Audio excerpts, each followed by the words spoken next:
Mungkin lebih mengarah ke sini nih. Kira-kira masih hangat nggak ya? Masih hangat nggak perasaan kita dengan respon anak-anak itu?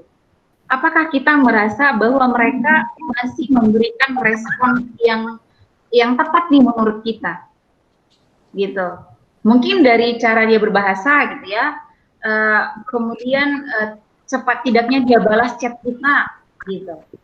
Itu kalau misalkan dia di chat. Kalau misalkan pengalaman kemarin kita mengajar di apa namanya, mungkin menggunakan platform apakah mereka masih punya respon yang sama gitu sebelum dan sesudah pandemik. Coba dibuat di live chatnya pengalaman Bapak Ibu. Oke. Ada ya? Saya kasih waktu 2 menit deh. Oke Kak, sambil Bapak Ibu menunggu kasih jawaban dari pertanyaan Kakak, ini aku ada perkenalkan dulu ya Kak yang sudah masuk di chat Boleh? kita. Ini ada Ibu Ika, dia guru di Petra 5 Surabaya. Salam kenal, manggil Kakak aja ya. Kak Ika, salam kenal dari Petra 5 Surabaya. Ada Kak Kristina dari BSD, mengajar di Atalia Serpong. Salam kenal, orang Serpong. Nah ini ada dari Ibu ya, Ibu Serius Gule, mahasiswa keguruan dari Tangerang. Wah keren ya. Ada lagi Natalia Purba, mengajar di Matrewira Batam. Wah saya Matrewira Medan dulunya. Salam kenal ya Kak ya, Kak Natali. Terus ada Bang Rahmat Numban Raja, ini mahasiswa pendidikan UPH Tangerang. Oke, ada Anastasia Wijaja dari TK Petra 7. Wah, Petra jauh dari Surabaya ke sini ya. Terus ada Herdina Tambunan, Kak Herdina Tambunan dari Sains John School Jakbar, Jakarta Barat. Lalu ada lagi dari Kak Lisnawati Nababan dari Sumatera Utara. Wah, katanya angin sepoi-sepoi kayak di pantai ini. Memang menakjubkan sekali. Nah, Kak, ada jawaban ini dari Kak Natali Purba. Katanya gini, Kak. Anak-anak masih respon tapi butuh ekstra waktu untuk menjawab pertanyaan mereka. Karena beda jelasin face to face dengan jelasin secara daring. Kayak gitu, gimana, Kak? Ya. Iya, itu satu ya. Terus nggak punya Masih waktu. menunggu, Kak. Itu siapa tadi, jawaban siapa? Natali Purba. Nah, Kak Bu Natali Natali Purba. juga dari Batam tadi ya. Iya, Aku Batam. panggil kakak aja deh biar lebih akrab. Kak, siswanya ada berapa ya? Iya, benar. Nah, mungkin gini ya Kak, maksudnya ketika berkomunikasi dengan anak ini menurut saya sih perlu dibuat pengantar di awal gitu ya. Saya juga mungkin dengan teman-teman yang lain mengalami hal yang sama gitu ya. Tidak bisa begitu mereka chat kita langsung bisa balas gitu ya, karena mungkin ada beberapa hal yang kita sedang kerjakan, yang sedang memang urgent dan tidak bisa langsung kita responin gitu ya. Kita bisa di awal sih bilang oke, atau dibalas dulu sebentar, nanti ibu tanggapi gitu. Atau mungkin di awal sebelum terjadi komunikasi itu kita bisa bilang, misalkan tidak langsung saya balas, tidak apa-apa ya, misalkan gitu. Jadi tidak usah akhirnya tertekan, aduh nggak saya balas gitu ya. Lalu pada akhirnya bertimbun-timbun nih, akhirnya nggak terjalin nih komunikasi gitu. Bisa aja sih, ceritakan aja kondisi. Nanti ya, ibu belum bisa respon nih, sebentar ya saya lagi di luar. Pokoknya tetap ada gitu ya jawaban dari kita, jangan mengabaikan gitu, jangan mengabaikan pesan anak itu sih menurut saya. Oke, berikutnya. Ada lagi nggak ya? Masih Ada kayaknya kelas nggak? Kelas kurang lebih 3, oh ya, wajar lah. Wajar lah ya, gitu. Tapi kan sebetulnya tidak semua anak yang akhirnya chat ke ini kan, nggak semua anak CP ke kita, gitu kan. Maksudnya dari 7 kali 30 berarti 210. Mungkin tidak semua. Kalau misalkan membahas persoalan yang bisa dikelompokkan. Tapi kalau misalkan butuh tanggapan personal, saya pikir harus tetap dilayani sih tanggapan personal menurut saya. Ya terlepas dari apakah langsung kita balas atau tidak, gitu. Oke, ini ada lagi Kak dari Kak Kristina, katanya membangun relasi rasanya memang butuh perjuangan karena tidak tetap muka. Itu. Benar sekali. Oke. Lalu Nanti, ada dari Kak Anastasia itu katanya anak-anak masih semangat dan respon baik, tapi lebih seru ngajar tatap muka sama anak TK. Yang bener anak TK ya Kak ya? iya benar-benar. Oh ini sebenarnya belum tanya jawab kita ya kan, jadi harusnya tidak saya tanggapi. Diingatkan saja saya moderator ya, karena ini nih, apa tuh, Jiwa suasana keguruannya, pembelajar iya pendidikan ini benar-benar Kak. kadang lupa ini Aku sedang paham, mengajar aku atau paham. sedang diskusi gitu ya. Tidak Oke apa-apa, Kak. langsung, Kak, nggak usah ditanggapin ini, masih ini gitu. Oke, berarti kita boleh lanjut Kak slide-nya, silakan Kak. Oke. Tadi kan kita lihat ya, mungkin ini slide yang kedua berarti kan. Oke, bagaimana respon anak selama PJJ? Tadi ada teman-teman kita yang sudah berbagi bahwa responnya masih hangat gitu ya, tapi kita nggak tahu apakah sebagian yang lain lagi mereka ternyata mengalami bahwa mungkin jarang berespon kalau tidak penting gitu ya, jarang berespon kalau tidak penting. Nah, bagian ini nih yang menjadi persoalan sebenarnya gitu. Kita harus merasa kehilangan dengan itu. Sebagai seorang guru, kita harus merasa kehilangan. Kenapa dia tidak berespon gitu ya? Dia sedang mengikuti pembelajaran saya atau tidak? Gitu. Terus, oke. Kita mulai dari apa yang sedang terjadi sekarang ya, masa pandemi. Ya, pada masa pandemi ini ada beberapa hal yang kita lihat pemandangan-pemandangan yang baru gitu ya. Pemandangan-pemandangan baru ini tentunya akhirnya menjadi pemandangan yang biasa buat kita gitu ya. Misalkan di tempat umum orang tuh yang tadinya bisa saling berkenalan enggak bisa gitu ya. Enggak akan terjadi lagi itu sepertinya untuk masa sekarang, nggak tahu ya. Untuk new normal berikutnya kita nggak tahu. Itu ada jaga jarak, kemudian selain pakai masker, ada juga yang sekarang sudah pakai face shield gitu ya. Di tempat makan juga seperti itu. Ketika kita masuk kantor, sudah ada beberapa prosedur yang harus kita lalui gitu ya. Nah, beberapa kondisi-kondisi ini akhirnya sebenarnya kalau dilihat dari sisi positifnya adalah hal-hal yang baik yang akhirnya membentuk pola yang baik bagi kita gitu ya. Nah, sadar atau enggak gitu ya, ada sisi positif dari COVID-19 ini, membentuk pola hidup yang menurut saya memberi perubahan-perubahan yang positif gitu ya, bagi sebagian orang. Tapi apakah semua orang merasakan perubahan positif gitu ya? Nah, terjadi banyak perubahan ini termasuk pola hidup. Misalkan ketika keluar rumah kita harus bawa perlengkapan nih. Kalau kita yang di di Tangerang lah ya, kalau saya di Tangerang, misalkan kita mau keluar rumah nih, selain bawa baju ganti ke kantor, sekarang harus bawa baju ganti karena kalau misalkan kita nyampe di kantor kita nggak bisa memakai baju yang sama dari rumah untuk masuk ke ruang kantor, jadi harus ganti dulu gitu ya. Kemudian membawa perlengkapan kesehatan lain, misalkan hand sanitizer dan yang lain-lain, masker gitu ya, masker pengganti dan yang lainnya gitu. Pola-pola itu sebetulnya membuat kita semakin was-was gitu ya.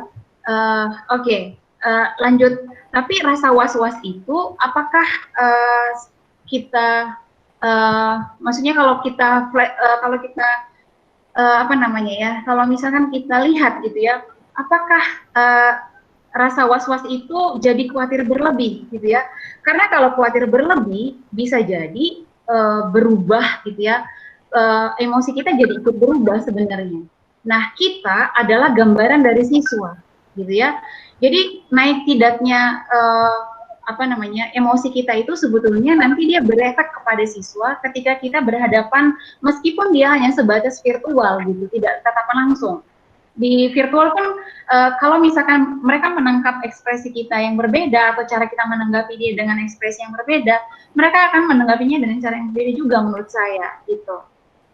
Nah, jadi pertanyaannya, apakah perubahan tadi membuat kita berubah ke arah yang lebih positif, lebih stabil nggak emosi kita, lebih antisipasi nggak kita gitu? Karena kan tadi perubahan COVID tadi itu membuat kita lebih antisipasi, lebih hati-hati gitu ya. Kalau masih sebatas itu masih enak gitu ya, masih tahap yang wajar. Tapi kalau misalkan kita akhirnya lebih dominan ke khawatir dan khawatirnya itu lebih tinggi, itu akan secara tidak langsung akan mempengaruhi kondisi psikis kita. Padahal kondisi psikis itu sangat mempengaruhi gaya berbicara kita kepada anak gitu. Jangankan kepada anak orang lain, kepada anak sendiri pun seperti itu gitu ya. Nah, kondisi kita ini sebenarnya bisa jadi gambaran kepada anak yang sedang kita ajar gitu. Nah, supaya kita tahu bagaimana kondisi emosi mereka yang saat ini semasa pandemi ini, kita harus menggalinya gitu ya. Dengan cara apa? Bisa lewat survei sekilas, misalkan ketika tatap muka di di live chat, di platform yang kita pakai, misalkan Google Meet dan yang lain gitu ya. Tapi bisa juga lewat langsung bertanya ke anaknya gitu, supaya kita tahu gambarannya gimana nih anak-anak saya gitu ya. Nah, berikutnya ke slide pendidikan jarak jauh, sama nggak ya dengan slide-nya El? Masih sama nggak ya? Masih, Kak. Masih ya. Oke. Nah, pendidikan jarak jauh saat ini kan masing-masing yayasan punya aplikasinya gitu ya, atau tidak harus dari yayasan yang diikuti. Kalau misalkan gurunya dan anaknya sepakatnya memakai platform Teams, kalau kami di UPH ada Moodle, ada Teams gitu ya, tapi kita dikasih kebebasan juga untuk memilih yang lain. Kalau misalkan kita melihat jaringan di tempat anak-anak kita mungkin ya lebih enak pakai WhatsApp, maka bisa pakai WhatsApp gitu ya. Nah, kan kita ketika melakukan pembelajaran jarak jauh ini tidak selalu saling melihat gitu. Karena misalkan ya saya mengajar satu kelas mahasiswa dengan 3 mata kuliah yang berbeda gitu ya. Nah, anak-anak ini, saya ceritakan sedikit dulu tentang anak-anak yang saat ini saya ajarin gitu ya. Di UPH itu ada satu fakultas yang namanya Fakultas Ilmu Pendidikan, yang merupakan mahasiswanya itu full beasiswa gitu ya. Nah, anak-anak ini berasal dari berbagai daerah gitu ya. Jadi tidak semuanya dari kota gitu. Jadi karena berbagai daerah, tidak semua daerah yang stabil gitu ya jaringannya. Jadi tidak semua platform juga yang bisa dipakai gitu. Jadi sebagian anak bisa langsung menggunakan Teams misalkan atau Zoom gitu ya. Tapi sebagian anak untuk masuk atau connect ke WhatsApp pun susah gitu. Jadi kadang dia akan telat respon atau kadang dia mencari tempat yang ada jaringan dulu gitu ya. Nah, dengan kondisi-kondisi itu tentunya kita akan melakukan perlakuan yang berbeda gitu ya. Jadi saya punya anak 30 untuk satu kelas yang tadi, sedangkan mata kuliah yang lain ada 30 anak. Nah, perlakuan ke anak ke mahasiswa ini pun berbeda setiap semesternya. Maksudnya kalau misalkan dia semester baru, pasti kita memberikan perhatian yang lebih. Tapi kalau dia sudah mahasiswa tingkat akhir, mungkin mereka sudah lebih enak diarahkan gitu ya. Nah, kembali ke yang tadi, saya tadi sampaikan bahwa apapun platformnya, apakah itu Zoom atau apakah WhatsApp atau aplikasi yang lain yang kita gunakan, sebetulnya persoalannya tidak di platformnya, tapi bagaimana kita melihat kesempatan-kesempatan untuk bisa tetap menjaga relasi antara kita dengan anak yang kita didik gitu. Dengan anak yang kita didik, gitu ya. Nah, sisi positif dari teknologi ini memang ya kita sudah rasakan seperti saat ini yang kita lakukan, gitu ya. Teknologi bisa mendekatkan yang jauh, gitu ya. Teknologi ini membuka banyak hal, gitu ya. Ada beberapa akses yang tadinya ditutup, misalkan buku-buku teks kita bisa akses sekarang, bukan hanya kita, tapi orang-orang di daerah-daerah pun bisa mengaksesnya. Tapi ada sisi lain nih yang sebenarnya nanti kita bahas ya setelah ini.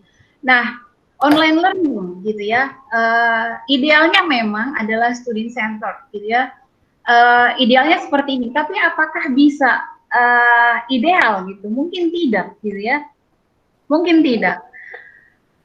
Oke, sekarang halo, suara saya masih jelas nggak ya? Masih Kak, masih terdengar. Nah, pada masa pandemi gitu ya, saya tadinya merasakan sendiri nih, kok saya sepertinya nge-flat ya, rasanya aktivitas gitu-gitu aja. di bulan pertama, bulan kedua seperti itu, tapi masuk di bulan kedua terakhir ini sudah mulai mengikuti pola. Oh iya ya, diskusi dengan teman lewat apa namanya, email atau lewat WhatsApp, apa caranya, bagaimana caranya supaya itu dilakukan. Akhirnya kita bisa nih cari cara untuk mengendalikan mengendalikan emosi kita di tengah tekanan itu. Tapi pertanyaannya, apakah anak bisa secepat itu untuk mengubah gitu ya, untuk menerima kondisi gitu. Nah, biasanya gitu ya, biasanya anak SMP itu sama SMA mereka punya cara gitu ya untuk apa namanya, mungkin untuk rileks gitu ya. Bisa nggak kebayang kita bahwa misalkan nih dari pagi sampai sore belajar terus, dan itu di layar, kita nggak lihat orangnya. Mungkin kalau misalkan guru dan pendidik-pendidik yang lain bisa saja sudah terbiasa gitu ya, tapi kalau anak mungkin tidak semua anak gitu ya bisa gitu. Jadi sebagian orang akan merasakan kehilangan sesuatu nih dari hidupnya. Apa itu ya? Ya yang tadi, relasi yang bagaimana? Anak-anak cenderung tidak, maksudnya menurut mereka itu gak real nih perhatian lewat virtual ini sebenarnya, gitu ya.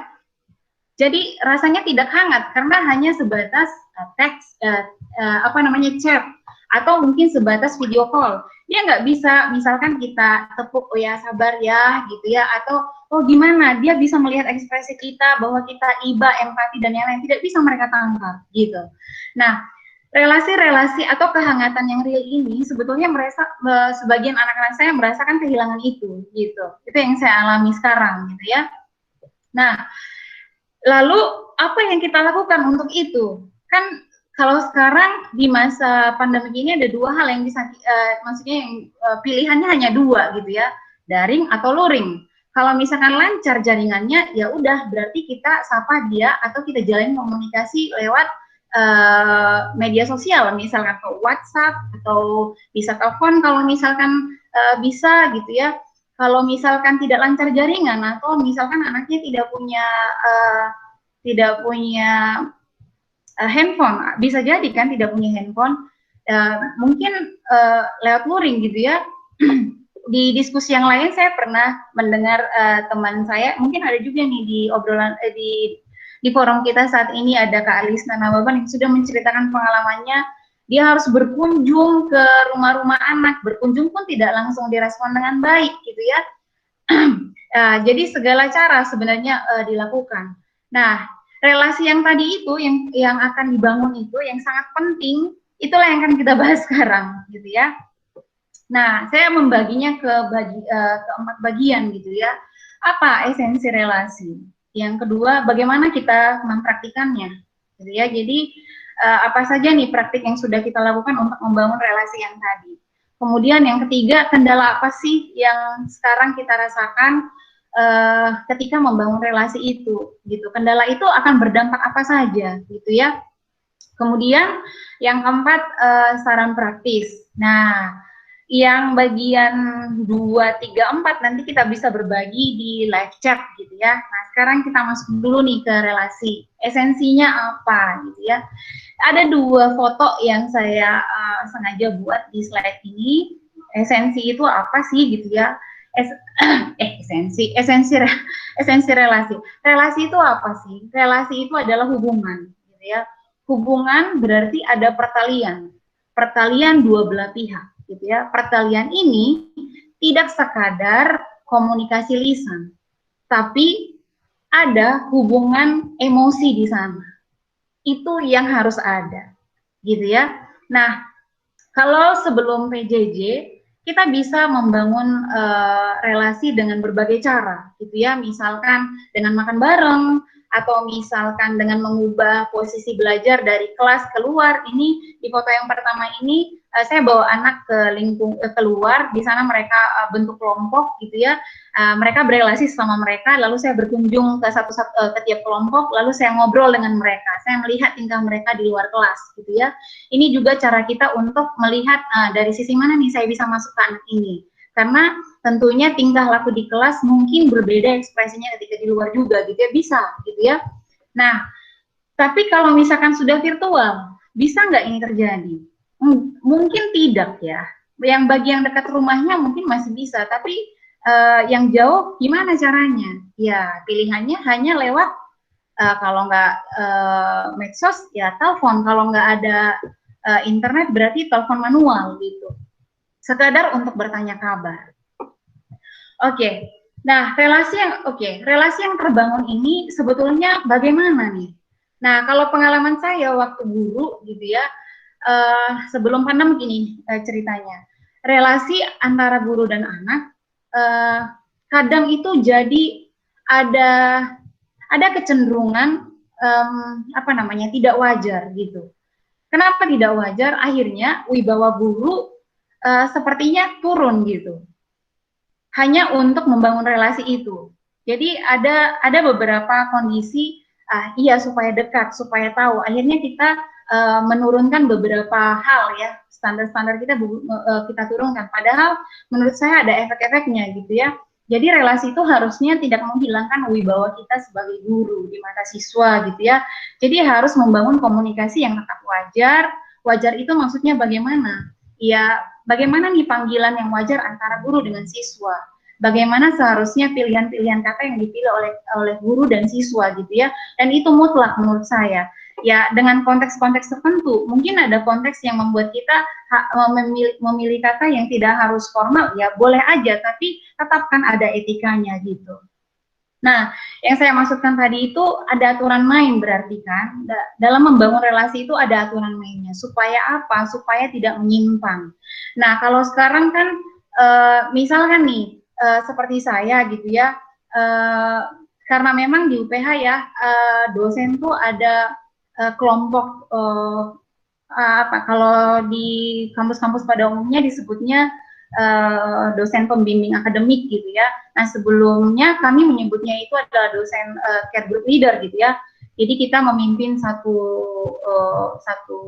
kelompok, dan di situ memang erat ya hubungan relasi kita antara mahasiswa dengan siswa, karena tidak hanya membahas tentang akademik, tapi persoalan-persoalan yang lain juga kita bahas di sana gitu ya. Nah, tapi kalau sekarang kan tidak terjadi itu. Nah, mungkin efek dari kedekatan tadi bisa saja berefek pada hal-hal lain. Misalkan nih ya, tugas jadi molor gitu ya, dia jadi, oh bisa itu nanti saya bilang aja, oh belum sempat Bu, dan yang lain gitu ya. Kemudian mungkin jadi ada panggilan dekat gitu. Kemudian kecenderungan siswa jadinya tidak disiplin atau kurang disiplin. Atau bisa jadi mahasiswa atau siswanya mengartikan perhatian kita itu berbeda gitu, dari sisi yang berbeda. Nah, pertanyaannya, apakah kita bisa PK dengan itu dari respon-respon anak itu? Oke, sampai di situ. Nah, sekarang kita ke praktik ya. Nah, apa sih yang bisa kita lakukan untuk membangunnya ya? Yang pertama, yang mungkin sudah kita lakukan, sedang dan akan terus kita lakukan sampai batas waktu yang tidak ditentukan, 3 bagian ini nih. Mengajar, di dalam mengajar itu pasti ada diskusi mungkin, kemudian belum terjadi proses belajar mengajar mungkin bertanya kabar, atau setelah proses belajar mengajar itu kita berlanjut tanya kabarnya, bisa jadi gitu ya. Nah, tapi pertanyaannya adalah apakah cukup sampai di situ? Apakah dengan tiga bagian ini sudah terjalin, sudah terbangun relasi kita dengan anak didik? Gitu. Menurut saya tidak cukup, gitu ya. Menurut saya tidak cukup. Kalau misalkan kita tidak PK dengan anaknya, dengan kondisi anak-anak yang kita sedang ajar, akan menimbulkan beberapa efek, gitu ya, dampak-dampaknya. Yang pertama, karena dia merasa mungkin mungkin kondisi pandemi ini bagi sebagian anak tidak ada masalah gitu ya dengan kondisi psikisnya. Karena mungkin dia kembali ke rumahnya, kalau misalkan kondisi rumahnya, komunikasi di antara sesama mereka, kakak beradik dan orang tua lancar dan baik hubungannya, dekat hubungannya, mungkin dia tidak akan merasa tertekan. Tapi kalau misalkan ada anak di masa pandemi ini, dia kembali ke rumahnya, menuju rumahnya pun dia sebenarnya sudah tertekan, karena sebelum itu dia punya hubungan yang tidak baik dengan saudaranya, dengan keluarganya, dengan orang tuanya gitu ya. Itu akan menjadi tambahan beban buat dia. Nah, ketika misalkan kita mengajar dia dan memberikan respon yang kurang kepada kita, nah ketika kita abai dengan responnya itu, kita tidak memperhatikan, oh ini sepertinya ada yang aneh, ada yang berbeda dari anak ini. Kalau kita tidak peka dengan itu, kita abaikan itu, mungkin kita sedang menghilangkan anak ini secara tidak langsung sebenarnya. Jadi bisa saja dia akhirnya semakin menutup diri, gitu ya. Yang kedua, mungkin dia akan cari aktivitas baru untuk melepaskan ketertekanannya, gitu ya. Aktivitas baru itu bisa jadi membuat dia jadinya semakin individualis gitu ya. Jadi akhirnya keinginan untuk berelasi tadi itu tidak terbangun lagi, bisa hilang gitu ya. Nah, bisa menutup diri, kemudian kreativitas mungkin terhambat gitu ya, karena dia tidak bisa berekspresi seperti sedia kalanya gitu ya. Kemudian, oke, sebentar. Oke. Sampai di dampak dulu ya. Saya mau nih dengar dari kakak abang, teman-teman sekalian, kira-kira apa nih yang Bapak Ibu rasakan dari sikap-sikap anak ketika kita mengajar, atau respon anak ketika membahas pembelajaran. Coba di live chatnya bisa kali ya. Kalau ini kan dampak yang mungkin saya temukan gitu ya, yang tadi. Pertama anaknya menutup diri, yang kedua sepertinya kreativitasnya terhambat, kemudian dia semakin tidak peka, akhirnya salah tempat nih cara mengaplikasikan kreativitasnya itu gitu. Kemudian dia punya aktivitas yang baru nih untuk menuangkannya. Oke, mungkin ada kali ya respon anak bisa baca malu-malu. Ada yang respon Kak ini. Ini kelas berapa ya? Ya, Kak Ika dari mana ya? Soalnya kan yang bergabung ada dari banyak tingkatan, dari guru, mahasiswa S1, S2, guru TK, SD sampai SMA, bahkan dosen. Nah ini Kak Ika katanya respon anak biasa malu-malu Bu mau menjawab katanya gitu Kak. Ya, ini kelas apa ya? SMP, SMA, atau SD, TK. Saya nggak perhatiin yang di bawah. Terus pengalaman teman-teman yang lain, saya terlalu cepat ya bicara, El. Enggak, Kak. Mengalir seperti air di sungai. Oke, nah dampak-dampak ini yang semestinya gitu ya menjadi perhatian kita, gitu ya. Nah, coba deh kita coba ingat-ingat lagi ya. Apakah sikap anak yang kita ajarin ini sama nggak ya? Atau setelah 3 bulan ini bagaimana anak-anak kita caranya merespon kita, gitu ya?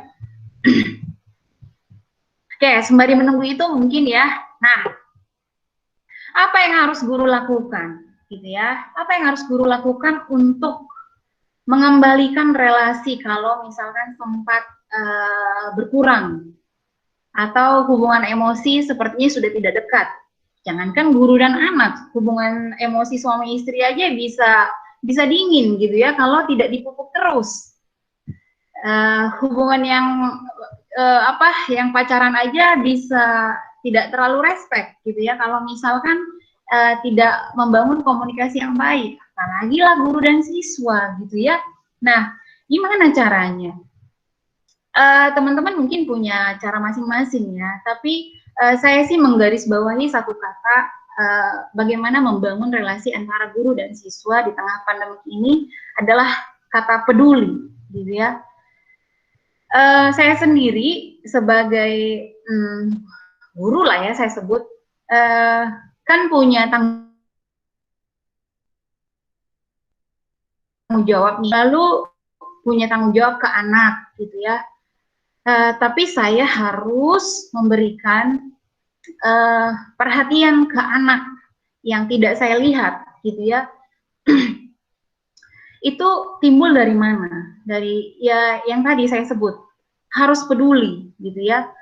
Karena dengan peduli ini, dengan kata peduli ini, menurut saya kita sebagai guru bisa melihat lebih jauh, gitu. Bisa tahu lebih banyak, bisa memahami lebih dalam, gitu. Saya cerita sedikit di awal-awal pandemi, gitu ya, di awal-awal PJJ, ini kan sebenarnya emosinya pada saat itu sedang tidak stabil, gitu ya. Jadi aturannya masih sangat ketat pada saat itu saya bersama mahasiswa. Ini mahasiswa ya, masih sangat ketat. Misalkan nih, oh jam 9 harus sudah langsung disubmit ya gitu. Nah, saya mengabaikan yang tadi saya sebut di awal. Ternyata ada anak-anak yang sebenarnya tidak terfasilitasi dengan baik dari sisi jaringan atau bahkan dari sisi handphonenya gitu. Nah, bagian-bagian ini. Nah, kalau misalkan saya tidak bertanya gitu ya, atau misalkan nih, oh tidak bisa dihubungi, ya udahlah gitu ya. Kalau hanya sampai di situ, maka ya udah selesai gitu. Saya tidak akan tahu nih kabar si anak ini, lalu saya tidak akan tahu kondisi-kondisi yang sebelumnya perlu sekali saya tahu gitu ya. Nah, oke, yang tadi sudah lanjut nggak ya? Yang pertanyaan saya tadi ada yang jawab nggak ya? Ada Kak, ini dari Kak Natali, katanya respon terbaik. Sangat banyak pertanyaan sampai semua tuh dibahas-bahas hingga di luar mata pelajaran juga dibahas. Tapi kalau respon terburuknya itu WA lama dibaca, sampai terpaksa koordinasi sama wali kelas, sama orang tua. Ini dari Matrai Wira Batam Kak, tingkat SMP. Lalu ada juga Kak Kristina, respon anak biasa juga malu atau ragu dalam menjawab, dan ada juga yang cuek ya biasa aja, itu tingkat SMP. Lalu ada Kak Lisna, pengalamannya dalam grup WA katanya, kalau yang dibahas di luar materi, siswanya rame, semuanya aktif. Ya gak usah kan murid, kita juga gitu ya Kak ya. Iya. Kita udah bahas materi, tiba-tiba grupnya sepi. Apa, silent rider gitu ya. Iya, iya, iya. Nah ini dari Kak Kristina. Oke, jadi semuanya itu udah dijawab. Nah Kak, aku mau tambahkan nanti, bagi kakak dan abang yang baru bergabung, boleh kita saling, ini sebenarnya bukan terlalu tegang ya, jadi apa nanti enggak, ini ngobrol asik. Jadi kakak dan abang boleh perkenalan, kita kan lebih bagus banyak relasi seperti tema yang sekarang, relasi se-Indonesia kan juga luar biasa. Jadi boleh yang belum mencantumkan nama, alamat instansi atau kerja di mana boleh, nanti juga kakak dan abang boleh share pengalamannya, boleh curhat di sini, curcola. Curhat gimana relasi selama pandemi ini dalam mengajar, atau nggak hanya guru ya, adik-adik atau kakak-kakak abang-abang yang masih ongoing S1 atau S2 juga boleh, kita sama-sama sharing di sini. Nah ini ada dari Kak Nelly, katanya kalau tingkat SMP ada yang siswa yang memblok nomor gurunya karena bosan gurunya diblok. Oke Kak. Nah, kayak ada siswa yang memblok guru ya. Nah, kalau ini menurut saya ya hal penting yang harus dicari tahu. Nah, caranya bagaimana? Jangan sampai juga anaknya jadi merasanya diintimidasi gitu ya. Nah, gimana nih caranya nih ya? Yang pertama mungkin dengan cara halus kali ya, gitu ya. Mencari tahu dulu gimana kondisi si anak ini, atau mungkin mengingat-ingat apakah ada cara kita menyampaikan sesuatu, teguran sebelum-sebelumnya yang tidak tepat dengan dia, gitu. Karena saya juga pernah mengalaminya, gitu. Memang tidak lewat chat, gitu ya. Saya pernah menegur satu anak di kelas, gitu ya. Lalu dia merasa nggak terima. Terus berikutnya ketika ketemu dia buang muka. Nah, kalau misalkan saya sebagai dosennya, bisa saja sih saya cuek dengan dia, gitu ya. Tapi apakah etis seperti itu? Enggak kan? Karena kita bukan bertugas mentransfer ilmu aja, tapi mentransfer karakter. Kalau misalkan yang kita transfer adalah mengabaikan kondisi itu, maka akhirnya itulah yang tertanam di dia, gitu. Jadi caranya waktu itu saya temuin dia, lalu saya bahas kenapa dia seperti itu. Lalu dia akhirnya cerita, iya Bu, saya nggak senang Ibu bilang begini depan teman-teman. saya malu Bu. Itu mahasiswa loh, apalagi lah SMP SMA. SMP SMA itu secara pemikiran belum dewasa. Bisa jadi dia merasa langsung dipermalukan gitu ya. Jadi dia merasa itu bagian dari privasinya, kok begitu ya gitu. Bisa jadi seperti itu. Nah, ada satu yang akhirnya waktu itu saya lakukan, saya minta maaf. Gitu. Jadi kenapa saya minta maaf? Dengan cara itulah saya mengembalikan relasi itu. Gitu. Saya minta maaf ke dia. Oh iya, maaf ya, saya ibu tidak sadar kalau itu ternyata melukaimu. Gitu. Saya melakukannya. Ketika saya minta maaf, dia kaget. Kok minta maaf ibu? Gitu. Kira-kira gitu. Nah itu harus dicari tahu sih menurut saya.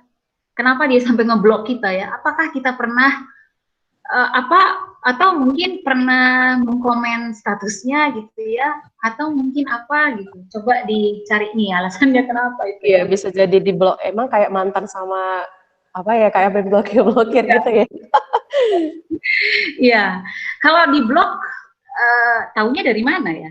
Maksudnya nggak bisa dihubungi lagi gitu ya? Iya Kak, mungkin dia centang satu gitu. Dan fotonya nggak nampak, itu biasa kalau di blok. Diblokir. Sampai Kak Nelly bilang, sakitnya tuh di sini, kata kayak gitu. Menusuk ke paru-paru gitu ya. Iya pastilah, akhirnya kan kita introspeksi nih, kenapa gitu kan. Nah, setelah kita introspeksi sebenarnya di situ udah masih jalan yang baik tuh. Kalau muncul kata kenapa itu jalan yang baik, berarti kita masih punya kepedulian sebenarnya. Ya, kalau misalkan kita, oh ya sudah gitu, nah itu baru pertanyaan, itu baru masalah besar, bencana lah itu udah. Ini Kak ada lagi dari Anastasia, katanya murid TK berebut menjawab pertanyaan dari guru, terutama untuk materi pelajaran selama daring. Sampai bingung katanya menenangkan kembali untuk fokus ke pelajaran, itu dari TK Surabaya. Wow, keren ya. Nah, gurunya Keren bingung. sekali. Wow, Nah, Kak, gimana nih? Siapa tadi yang dari Surabaya bisa nih berbagi trik dan apa nih berbagi tips nih di sini di live chat kan bisa jadi masukan gimana caranya? Kok bisa serespon itu ya? sampai bisa anak TK loh Kak kembali ke laptop bilang kan, bisa begitu ya. Nah, karena Padahal ya pengalaman saya dengan ponakan saya, dia itu apa namanya ya, sudah didampingi mamanya juga belajar, tapi karena dia merasa tidak real nih gurunya, orang kayak layar gitu, jadi dia merasa ah udahlah gitu. Jadi kalau nggak dibujuk-bujuk sama mamanya, di belajar dia nggak mengerjakan apa yang dibilang gurunya gitu. Nah, ini berarti ada tipsnya nih dari yang tadi yang dari Surabaya. Tolong dong dibuat di live chatnya. Itu perlu. Iya, Kak Anastasia tuh boleh berbagi bagi kita yang memang masih kewalahan ya. Ini lagi Kak, ada dari Kak Nelly, katanya secara tatap muka memang nggak suka belajar, ditambah lagi daring, dan di rumah juga nggak ada orang yang bantu dia belajar, itu sih memang guidingnya kurang ya Kak ya. Oke, saya mau berbagi satu hal ya, karena memang yang kita omongin adalah PJJ gitu ya, jadi mungkin tidak tepat kalau yang saya ceritakan itu adalah pengalaman saya SMP SMA dulu gitu. Maksudnya yang saya ajarin SMP SMA karena pada saat itu tidak daring gitu ya. Maka yang saya ceritakan adalah ini. Mungkin konteks ini bisa dipakai gitu ya. Enggak, cara ini bisa dipakai menyesuaikan dengan konteks masing-masing gitu maksud saya. Ada satu anak gitu ya. Ada satu mahasiswa di kelas saya yang secara respons akademik gitu ya, kalau misalkan kita lagi belajar, dia sebenarnya cuek gitu. Kalau bisa di kelas itu cerita-cerita aja lah. Terus kalau bisa maunya yang ringan-ringan aja, nggak usah yang dalam-dalam gitu ya. Suatu ketika dia memposting satu hal yang menarik perhatian saya karena kalau misalkan orang lain yang membacanya, bisa jadi postingan itu sebenarnya sedang mencoreng nama universitas dia saat ini gitu ya. Lalu saya mikir, sebenarnya kalau dari emosi saya udah langsung bilang, kamu tuh memposting nggak bener loh. Bisa jadi kan saya seperti itu sebenarnya. Kalau misalkan saya membawakan kemarahan saya gitu. Tapi saya ingat nih, oh ini anak ini begini nih. Lalu saya bilang, saya sebut aja namanya Jona ya, Jona. Saya sebut aja namanya Jona. Jona, kalimat yang kamu posting itu untuk siapa? Gitu. Lalu saya buat emoticon. Terus dia bilang, kenapa emang Bu? Gitu ya. Kalau misalkan saya mengartikannya seperti ini, cocok nggak menurutmu? Oh iya Bu, bener ya Bu. Aduh, terima kasih ya Bu sudah mengingatkan. Gitu. Jadi tujuannya sama, gitu ya. Tujuannya sama, tapi caranya mungkin akan beda-beda anaknya. Kalau saya begitu. Nah, itu yang pertama kan. Yang kedua, kami kan ada grup nih. Ada grup yang tadi saya sebut care group itu ya kan. Lalu pernah dia apa namanya ya? Jadi ada program enrichment gitu ya mereka ya. Bahas satu buku, lalu dia pernah posting satu buku, hasil refleksinya dia. Lalu saya apresiasi. Lalu saya bilang, John, bagus tuh yang kamu dapat ketika yang kamu sharingkan itu menurut Ibu bagus, sepertinya kamu sudah mengalami progres yang baik nih selama PJJ, saya bilang gitu. Hanya itu yang saya bilang. Tapi setelah itu saya lihat dia duluan yang posting ininya, dia cepat-cepat ininya gitu. Saya merasa gini, akhirnya saya berpikir iya ya, ada beberapa tipe anak memang ketika kita apresiasi dia dengan cara yang simpel sebenarnya cukup menyentuh semangatnya, gitu ya, cukup menyentuh semangatnya yang akhirnya dia wah ada nih yang menghargai gitu ya, ada nih yang menghargai karyaku gitu. Terus dia akhirnya saya lihat ya cara dia menyimpulkan bacaan-bacaannya itu sudah mulai bernas gitu loh maksud saya. Mungkin cara-cara itu yang mungkin bisa kita lakukan ya. Kalau misalkan menegur mungkin semua orang bisa, tapi menegur dengan cara bagaimana? Gitu. Apakah ideal terus saya lakukan? Enggak. Enggak sih, tapi ya pernah saya lakukan, gitu ya. Oke, kita lanjut dulu kali ya ke ini nih. Saya mau ke slide apa namanya? Tadi kan saya sebut bahwa yang harus dilakukan guru itu adalah harus peduli ya kan? Karena dengan peduli itu kita bisa melihat lebih jauh, kita bisa memaknai lebih dalam kondisi-kondisi mereka, gitu ya.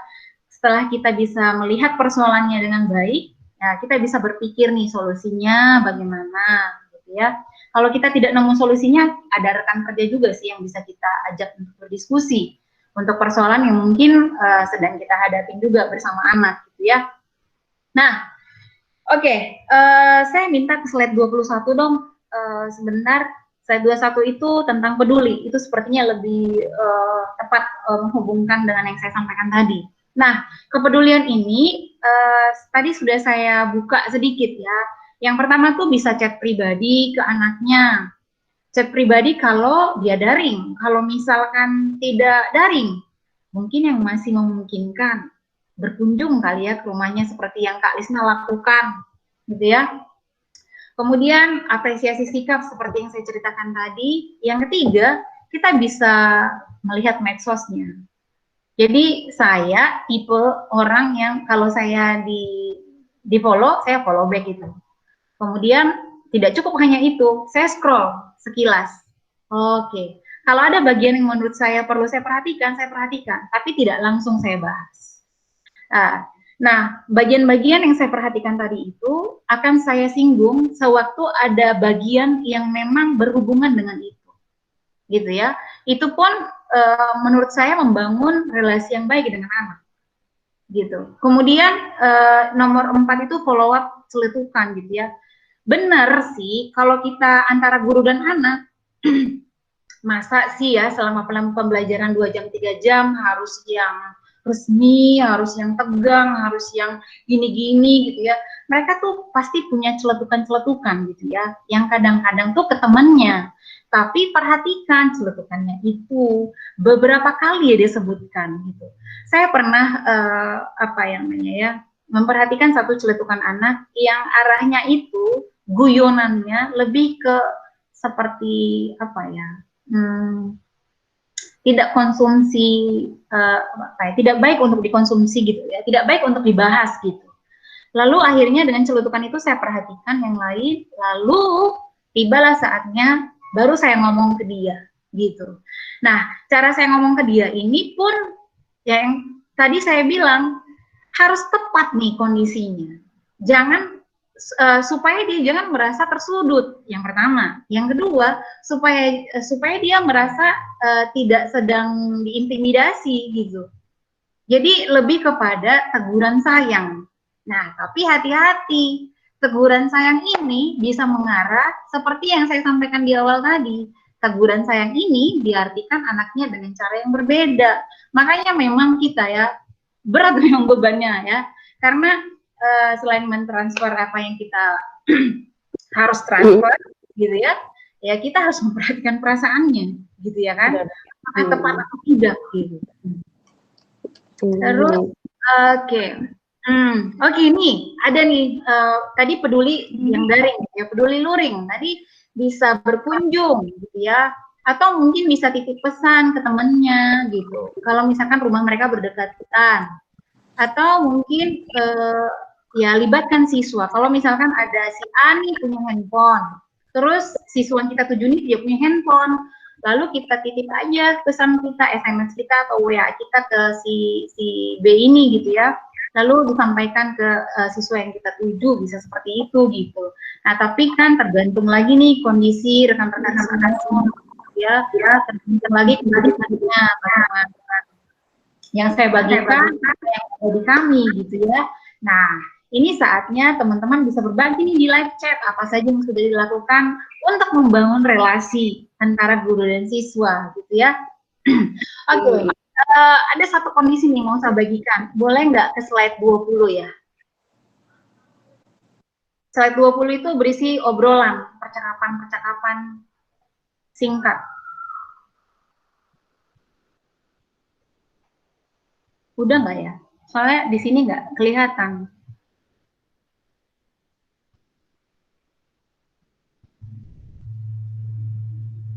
Oke Kak, sambil menunggu slide-nya, yang slide ke-20, ini Kak Maya tadi merespon yang tadi ya, katanya mungkin karena anak TK dan pembelajaran daring sebagian besar ditemani orang tuanya.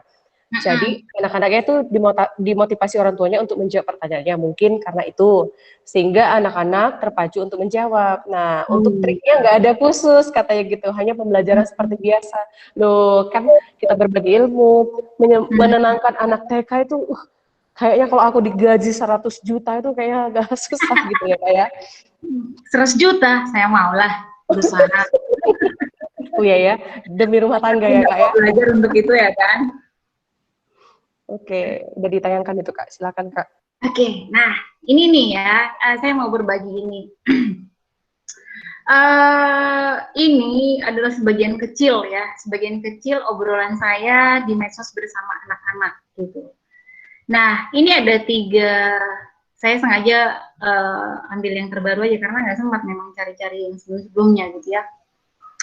Apa namanya, ini 3 generasi ya. Di chat yang pertama itu adalah siapa sih ya? Oh itu adalah siswa saya 10 tahun yang lalu. Saya bertemu dengan dia di SMP Santo Aloysius. Nah saya sebut nih mereknya. Dia rutin itu dalam misalkan dalam sebulan adalah menyapa gitu. Tapi dia bilang di situ kangen banget gitu ya, kangen banget. Terus sudah lama sekali, padahal baru sebulan gitu. Nah ada anak yang ekspresif seperti ini. Bagaimana cara kita menyikapinya? Ini hanya satu dari sekian banyak ya kan. Nah saya nggak tahu nih anak-anak ibu bapak ketika menyampaikan rasa rindunya ke kalian itu bagaimana gitu. Nah mungkin sesekali kita akan memberikan kehangatan yang sama, tapi harus ada porsinya. Nah, ini yang saya sebut kenapa 10 tahun yang lalu kok ketemu saya sama dia, gitu. Kenapa masih hangat? Yang tadi saya bilang, itu perlu terus dibangun. Tidak bisa sebentar, lalu hilang, lalu muncul lagi. Nah, gitu ya. Kemudian yang paling kanan ya, yang paling kanan itu adalah satu anak saya yang waktu itu ada masalah besar gitu ya. Masalah besar. Tidak kelihatan kan siapa dan dari mana kan, supaya tidak kelihatan Kak. Nggak kelihatan kan? Nah, saya sudah menghidupnya. Nah, saya ceritakan sedikit ya. Apa yang tadi saya sebut dengan melihat lebih jauh, mengenal lebih dalam, gitu ya. Anak saya ini punya kebutuhan khusus. Kebutuhan khususnya adalah dia punya kelainan hormon, gitu ya, yang akhirnya dia menyukai sesamanya. Itu dia sadari ketika dia masih SMP. Saya ketemu lagi nih sama dia di SMA. Lalu dia cerita ke saya, Bu, saya masih seperti yang kemarin, gimana dong? Katanya, gitu ya. Nah, apa yang saya lakukan ke dia? Pertama, saya terima dulu nih kondisinya, gitu ya. Saya terima dulu kondisinya, karena sebenarnya dia yang membuka diri ya kan. Kenapa dia membuka diri? Mungkin ada sisi, ada bagian di kelas atau dimanapun kami berelasi yang tadi berkomunikasi, ada sisi yang menurut dia, oh bisa nih cerita bagian ini ke dia, ke ibu ini, kan gitu ya. Nah, waktu itu dia bilang gini, Bu, gimana cara supaya saya bisa normal? Nah, kadang-kadang Bapak Ibu, anak-anak kita ini merasa kita itu serba bisa, gitu. Nah, tapi kalau misalkan merasa, kalau kita menyadari ketidakmampuan kita, bisa saja kita hanya pendengar sebenarnya. Itu pun udah cukup bagi mereka, gitu. Jadi tidak harus jadi berusaha nih solusi apa, solusi apa. Nggak harus setertekan itu sebenarnya dalam menjalin relasi dengan siswa atau mahasiswa. Kita mendengar, ya kalau misalkan apa namanya bisa kita kasih solusi bagus. Kalau misalkan tidak bagian kita untuk memberikan solusi, boleh kita sarankan dia untuk bertemu siapa gitu. Nah, akhirnya kami apa namanya ya, waktu itu relasi kami sangat baik. Nah, ketika relasi sudah sangat baik, sudah kokoh nih ceritanya, ketika pun terputus komunikasi, lalu lanjut lagi komunikasi, itu bisa hangat gitu. Jadi akan berbeda relasi yang biasa saja, lalu hilang, kemudian muncul lagi, itu akan mulai dari awal lagi kan. Nah, makanya saya bilang relasi itu harus kuat gitu ya. Relasi yang kuat itu dibangun dari apa? Dari komunikasi yang intens. Apakah intens ini harus setiap hari atau gimana? Enggak gitu. Tergantung kebutuhan. Begitu dia menyatakan sesuatu, dia butuh sesuatu, kalau misalkan bisa kita responi, mari kita responi. Apa yang bisa kita bantu dengan dia, mari kita bantu. Kalau tidak, kita dengarkan saja. Kadang-kadang itu sudah cukup menenangkan mereka. Dari saya sih begitu. Oke, bisa ke ini, ke apa namanya, ke moderator. Oke, Kak. Ya. Nah, ini Kak, aku mau sapa dulu nih yang tadi mungkin ada yang baru masuk waktu kita sambil jalan ya. Aku sapa satu-satu deh. Ada Kak, aku manggil Kakak Abang aja ya. Ada Kak Abigail, Kak Anastasia, Kak Ani, Kak Kristina, Kak Deborah, Kak Dewi, Kak Frida, Kak Herdina, Kak Ika, Kak Iko Boang, ada Kak Lisna juga, ada Kak Mediana, ada Kak Natali, Kak Nelly, Bang Rahmat, Bang Serius, Bang Rinto, dan Bang Wiputa Cendana. Oke, terima kasih untuk bergabung. Nanti, aku izin ini, nanti di akhir dari live kita ini, mohon dihidupkan atau di-on-kan videonya karena kita mau foto bareng, biasa. Oke, nah ini Kak ada dari Kak Anastasia tadi ya. Oh, udah dijawab kok tadi. Itu katanya memang harus ada apa ya, benar sekali pendidikan dimulai dari rumah. Kadang kita juga harus sering menyapa orang tua siswa. Nah, disesuaikan juga kebutuhan Kak Maya juga karena ada saja kesibukan orang tua.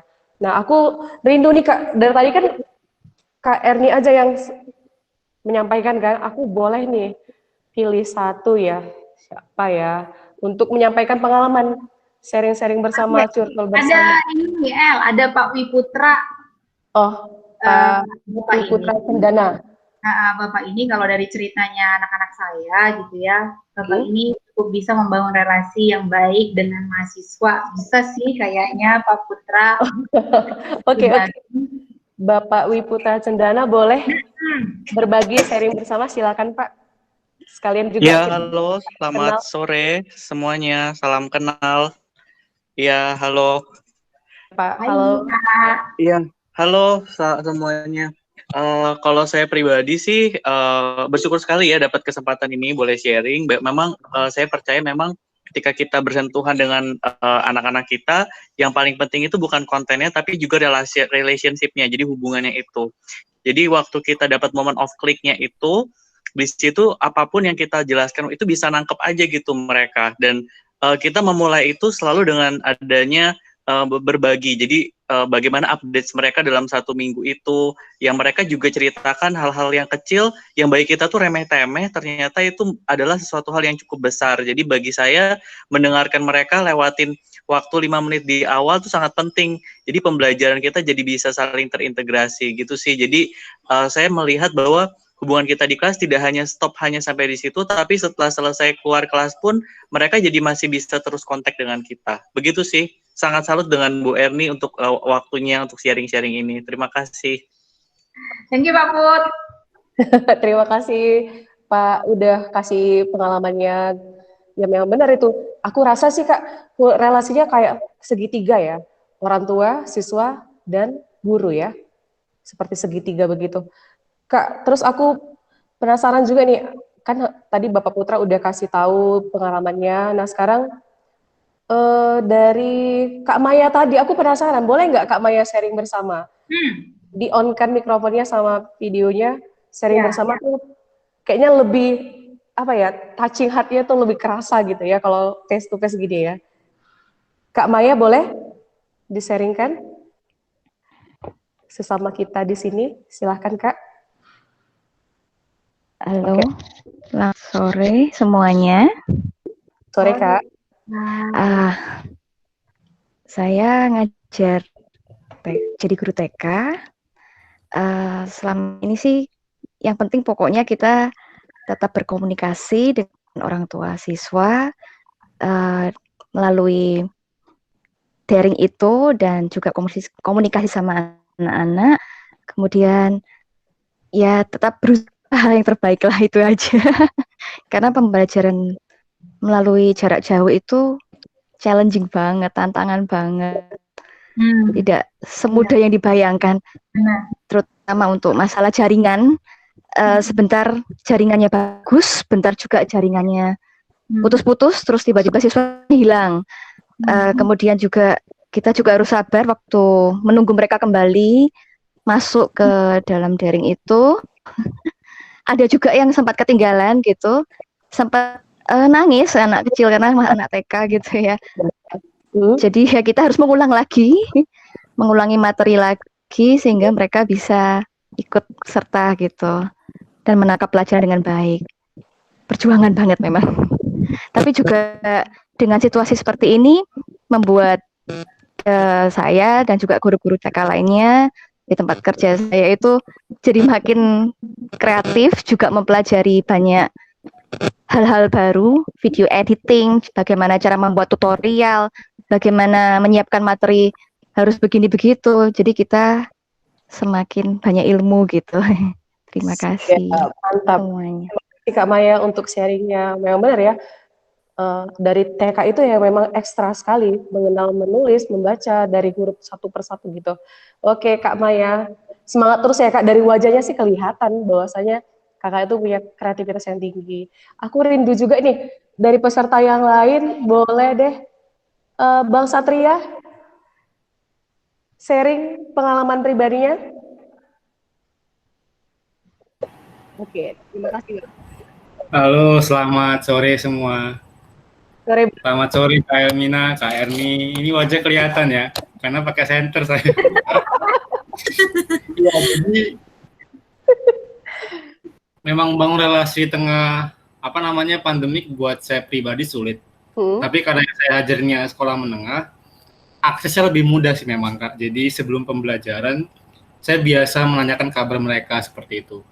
Dan di luar pembelajaran, saya membentuk grup WA Kak, dan di situ biasanya setelah pembelajaran, setelah saya berikan tugas, saya akan tanya, ada kesulitan nggak? Saya perlu bantu apa? Misalnya seperti itu. Ada konsep yang perlu saya bantu nggak? Kalau saya seperti itu Kak biasanya. Lalu kadang nggak jarang ada beberapa anak yang saya ajak video call karena memang kebetulan mereka OSIS dan perlu koordinasi. Nah di sela-sela koordinasi kadang ya sok ngobrol asik itu Kak. Seperti itu dari saya Kak kira-kira ya. Itu yang saya berikan. Terima kasih teman-teman semua. Perjuangan sekali ya untuk menjawab menggunakan center ya Bang ya. Iya, kalau Kak Elmina mungkin bisa sharing juga kali ya gimana tips dan triknya. Oh, kalau moderator itu pesertanya dulu harus kita korek gitu ilmunya. Oke, itu tadi Kak dari ada Pak Putra, dari Kak Maya, itu kan dari tenaga pendidik. Nih, aku penasaran juga dari tingkat perkuliahan. Tadi ada yang dari keguruan ya, mahasiswa ya. Kan mahasiswa ke dosen nih bisa kan feedbacknya kita tanya, boleh nggak Kak? Iya kan? Dari Bang Serius Gula, boleh? Ada mahasiswa juga nih di sini, ada namanya. Benar, aku penasaran. Dari Bang Serius Gula boleh di-on kan? Kita sharing bersama. Bagaimana relasi, kan ini nggak hanya dari TK, SD, SMP, SMA. Bagaimana kalau mahasiswa ke dosen? Jangan takut ya, karena ada dosennya di sini. Oke, boleh? Oke, thank you. Silakan di-on-kan mic-nya dan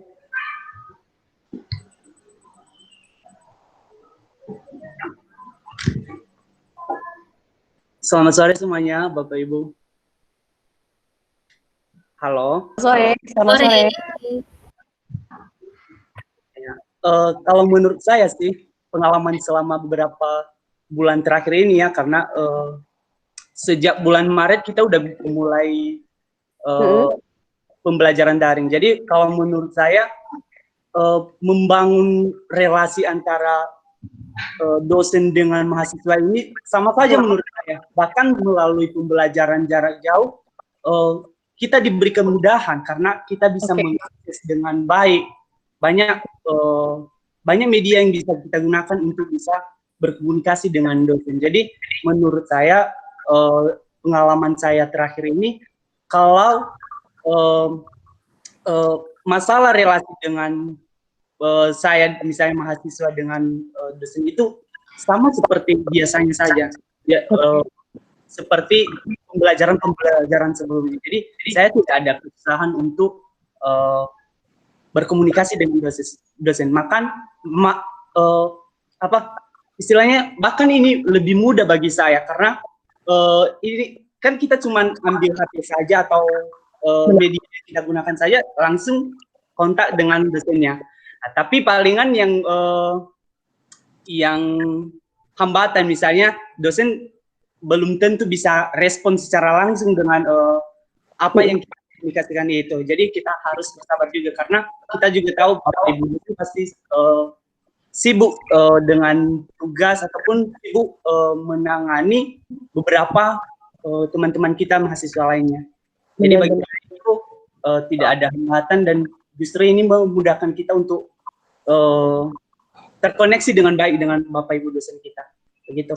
Oke, boleh tanya ini Bang Serius, semester berapa ya sekarang? Saya udah semester 7, Bu. Oke, jurusan keguruannya di mana? Wah, jago ya. Keren-keren, laki-laki jarang itu. Oke, terima kasih untuk sharingnya dari Bang Satria Gulo. Bang Serius Gulo, sorry. Bang Serius Gulo. Oke, iya benar. Berarti hampir sama saja pengalaman Serius, bahwasanya tingkatan dari SD, TK, SMP, SMA juga hampir sama dengan mahasiswa. Bahkan Bang Serius ini merasa lebih mudah ya. Iya benar, karena apa? Aku rasa sih kan aku juga ongoing nih. Jumpai dosen harus nunggu lagi, ini dari gadget aja udah langsung ya. Dan itu tergantung sama dosennya juga bagaimana kesibukannya. Nah, aku penasaran juga, itu tadi sudah dari mahasiswa, sekarang dosen ada nggak kira-kira di sini? Boleh di live chat kasih tahu ada nggak dosen di sini biar kita sharing juga bagaimana dosen menghadapi relasi dengan mahasiswa-mahasiswanya. Aku rasa tadi ada. Oh, Bu Deborah. Kak Deborah ada di sini. Oh ya, Kak Deborah Sujito. Oke, Kak Deborah silakan, boleh nggak? Ini kayak bukan dengan takut ya. Kita Kak Deborah silakan berbagi bagaimana relasi kakak dengan mahasiswa-mahasiswa kakak selama pandemi ini. Silakan Kak. Iya, selamat sore kakak. Minta maaf saya tidak bisa buka video karena saya lagi di jalan. Oh, nggak apa-apa. Terima kasih Kak. Kalau sharing mungkin tidak jauh beda dengan Pak Satria tadi ya. Jadi kalau di kampus kami biasanya memang pendekatannya dari personal gitu ya, pelayanan per personal. Jadi kalau WA chat, kemudian medsos chat seperti di Facebook, atau kalau sekarang ya lebih intens atau lebih banyak mahasiswa itu memakai Instagram gitu ya, ya kita melakukan pendekatan personal atau membangun relasi yang baik dengan mereka itu via medsos. Kalau saya personally biasanya ya saya akan catat nomor mahasiswa saya gitu yang kira-kira butuh apa ya, maksudnya konseling atau sekedar ngobrol begitu. Terus ya kalau misalnya pas mereka ada masalah atau bagaimana ya kita bisa chat bareng di WhatsApp gitu ya. Terus kalau memungkinkan untuk ketemu ya ketemu, tapi kalau sekarang pandemi kan nggak mungkin ya.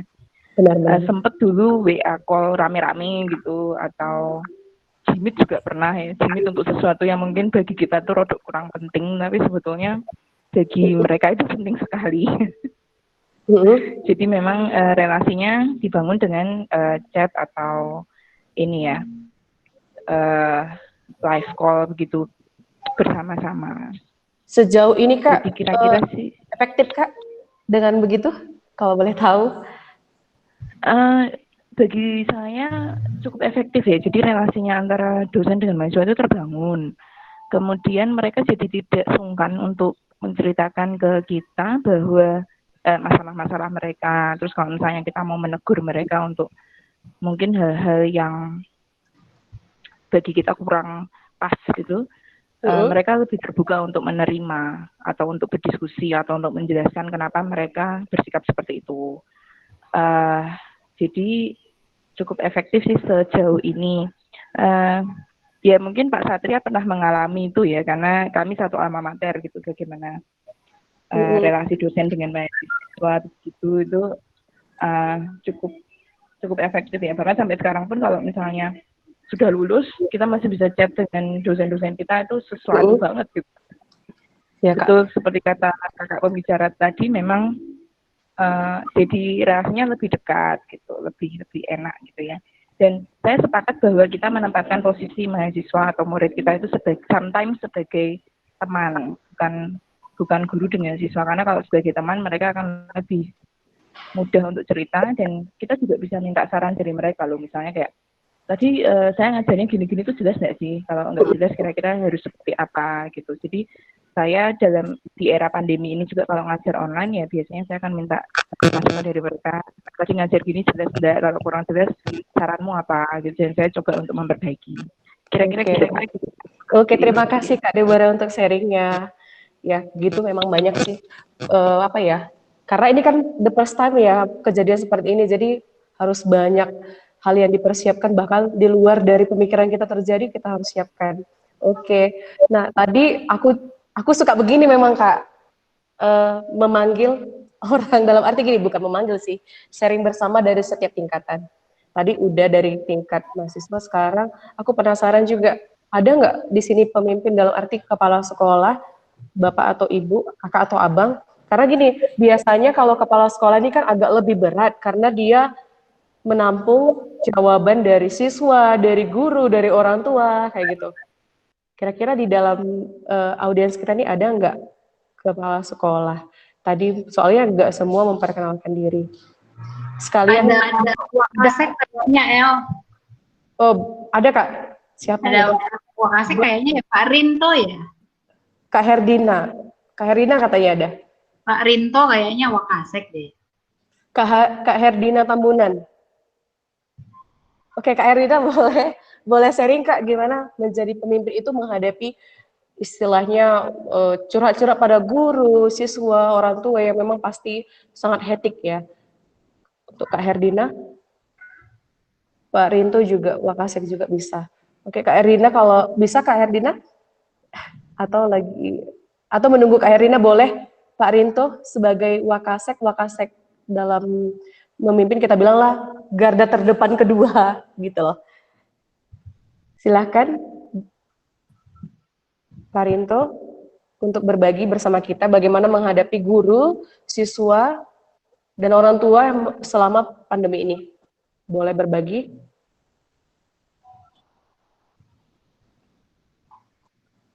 Ada audiensnya, saya cek ini ada.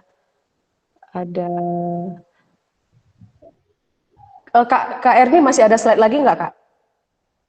Sudah sih, saya udah. Sudah, berarti ini sharing terbuka ya? Gimana Bapak Rinto sama Kak Herdina? Atau menunggu beliau ada yang berbaik hati, sharing bersama gitu? Kalau aku sendiri nih sebelumnya, kalau aku menghadapi relasi itu di sekolah aku, satu memang support handphone. Jadi nggak semua kota itu anak-anaknya memiliki support handphone karena contoh kayak WhatsApp atau Google Meet kita menyampaikan materinya, mereka itu alasannya, bukan alasan sih, faktor ekonomi yang membuat mereka minimnya pemasukan orang tua, pendapatan orang tua, sehingga semuanya diminimaliskan, termasuk paket internet. Sehingga siswanya kadang ada yang sebenarnya pintar anaknya, cuma karena background ekonomi nggak bisa ikut pembelajaran. Nah, hal yang kami lakukan di sekolah kami itu home visit. Jadi kita itu mendata siswa yang memang kekurangan dalam hal dana, kayak paket nggak ada kita kasih, kita support dengan paket internet, dan yang kedua home visit kita ke rumah-rumah mereka. Terus kita sharing bersama bagaimana keadaan mereka. Jadi masih kerasa itu, yang namanya sekolah itu masih kerasa dengan mereka. Lalu yang membuat juga hal kedua itu, handphone itu nggak semua anak pegang, kadang orang kayak SCTP ya, satu untuk semua. Jadi satu handphone itu bisa untuk bapaknya, bisa ibunya, atau bisa anaknya. Jadi saat orang tua kerja, si anak nggak bisa memakai handphone. Nah, jadi trik yang kami lakukan itu, kami memberikan pembelajaran di sore atau di malam harinya. Begitu, itu tugas dari setiap guru mata pelajaran dan wali kelas untuk mengingatkan. Jadi tetap memang saat saya pernah interview salah satu siswa, bagaimana relasi yang kalian rasakan, beda, memang beda sekali saat di depan kamera dengan langsung di depan mata gitu. Nah, mereka bahkan rindu dengan cara, saya taunya rindu mereka buat posting di sosmed mereka, kapan ya sekolah lagi begitu. Nah, memang semoga kita doakan yang terbaik untuk pandemi begini segera selesai. Kalau di tempat Kak Erni dulu, belum sempat ya, mahasiswanya belum masuk ya Kak? Belum masuk sampai akhir tahun sih sementara ini infonya. Oke, berarti mahasiswanya sudah ada yang wisuda nggak Kak?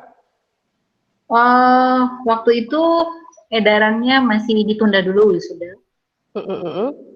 Jadi agak apa ya, terbengkalai. Maksudnya dalam arti jadi nggak dapat kuliah. Oke, gimana Bapak Rinto atau Kak Herdina boleh? Mana aja boleh. Sebelum, oke, Kak Herdina sudah dengan cepat hitungan 0,000 sekon menghidupkan. Tadi tuh nggak kedengaran.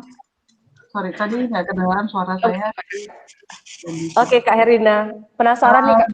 Kalau dari kami sih sebenarnya kurang lebih tadi sudah disampaikan oleh Tersatria ya. Memang kami di sekolah punya komitmen lah ya, bahwa ketika PJJ ini komunikasi sama siapapun harus dibangun, jadi kami terbuka. Maka WhatsApp dari baik itu dari orang tua maupun dari anak itu harus direspon dengan cepat gitu. Jadi guru harus responsif. Maka guru memang biasa untuk memberikan respon melalui WA gitu, dan mau itu malam, selama gurunya memang bisa memberikan pelayanan silahkan diberikan. Nah, misalnya pun kalau dari orang tua pasti kan mereka akan double gitu ya, double pertanyaan dari seperti biasanya. Karena sekolah harus menyadari bahwa kita ini sedang tidak normal lah ya, walaupun dibilang normal, kita sedang tidak normal gitu. Jadi komunikasi itu harus dibangun terus-menerus gitu. Kemudian ada kadang-kadang pertanyaan yang mungkin membuat pihak sekolah itu kayak merasa dijudge gitu. Maka itu harus dilepaskan dulu gitu. Kita harus tahu dulu pertanyaan yang sebenarnya apa gitu. Karena kadang-kadang bahasa di WA itu beda dengan pertanyaan yang sesungguhnya gitu. Jadi harus dilepaskan dulu si praduga gitu. Asumsi harus dilepaskan gitu. Jadi harus tanya dulu apa yang mau mereka inginkan gitu. Maka kalau bagi kami, kalau misalnya sudah dari WA nggak bisa, harus ditelepon. Kalau nggak bisa, harus dipanggil gitu. Tapi tetap melaksanakan protokol kesehatan lah ya. Gitu. Jadi supaya lebih clear, mas. Kadang-kadang memang walaupun sudah ditelepon, masalahnya nggak gitu. Jadi kita pernah ada kasus begitu, akhirnya kita minta datang orang tuanya dan ketemu di sekolah dan selesai gitu.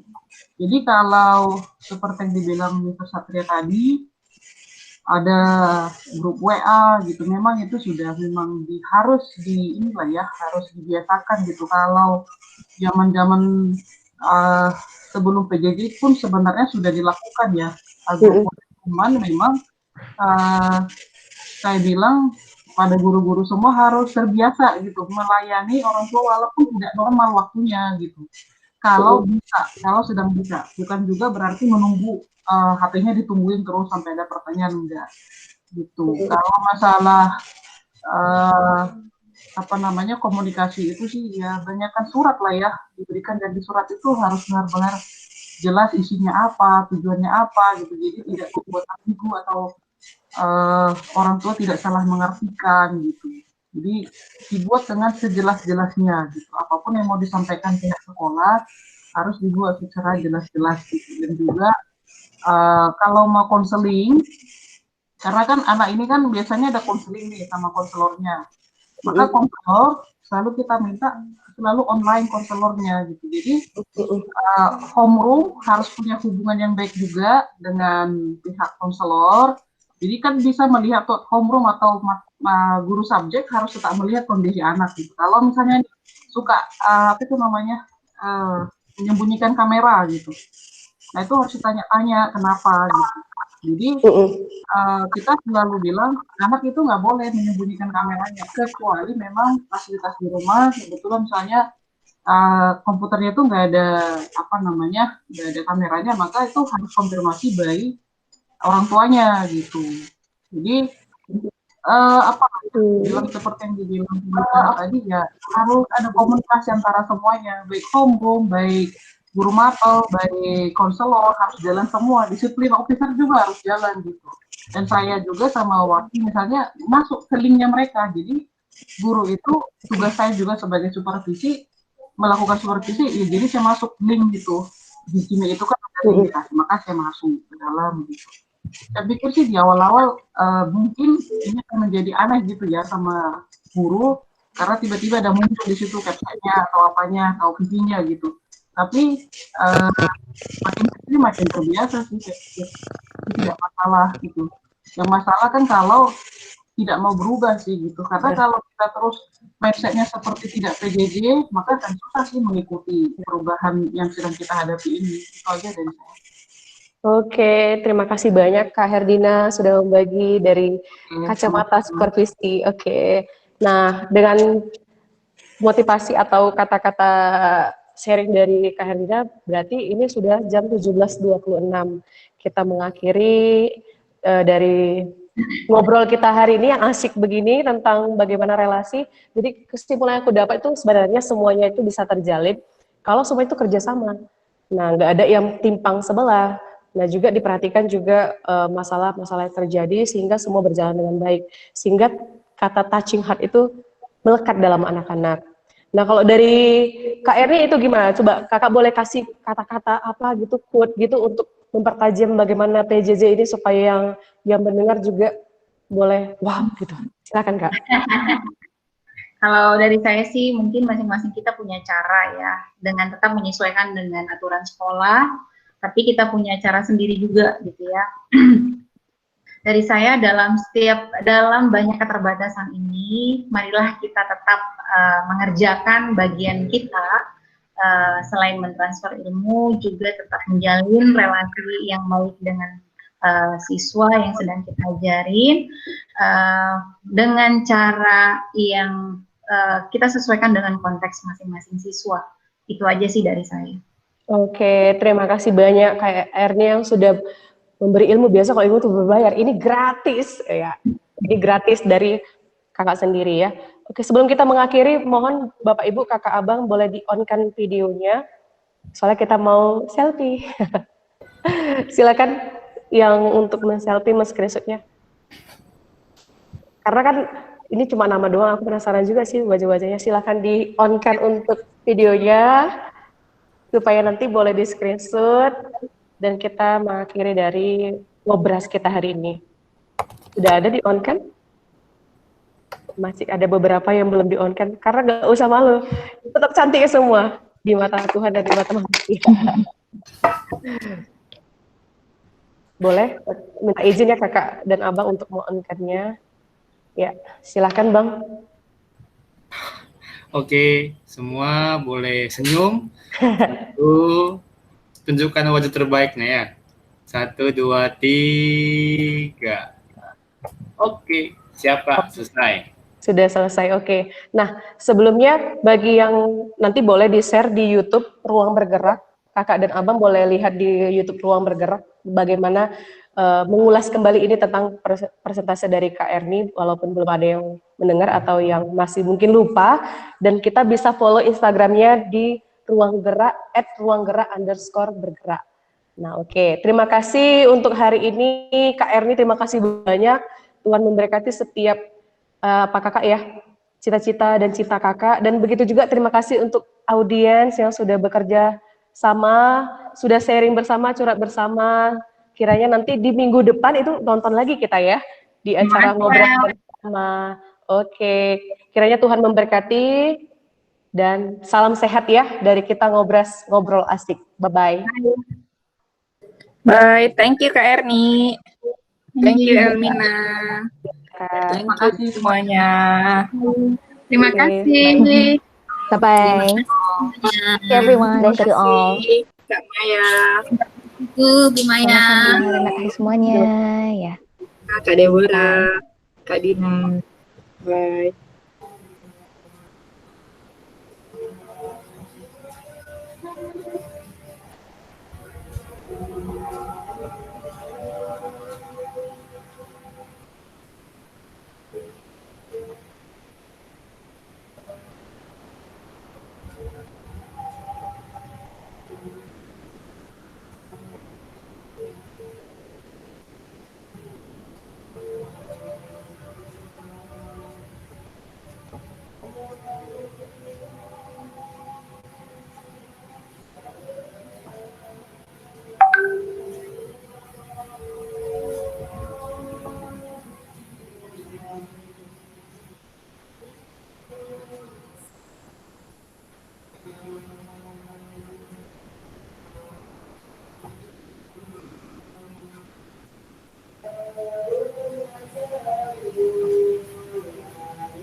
Itu azan suara tempat lu ya, Bres? Iya, azan tempatku kenceng banget. Kenceng itu khas Surabaya banget itu. Oh iya.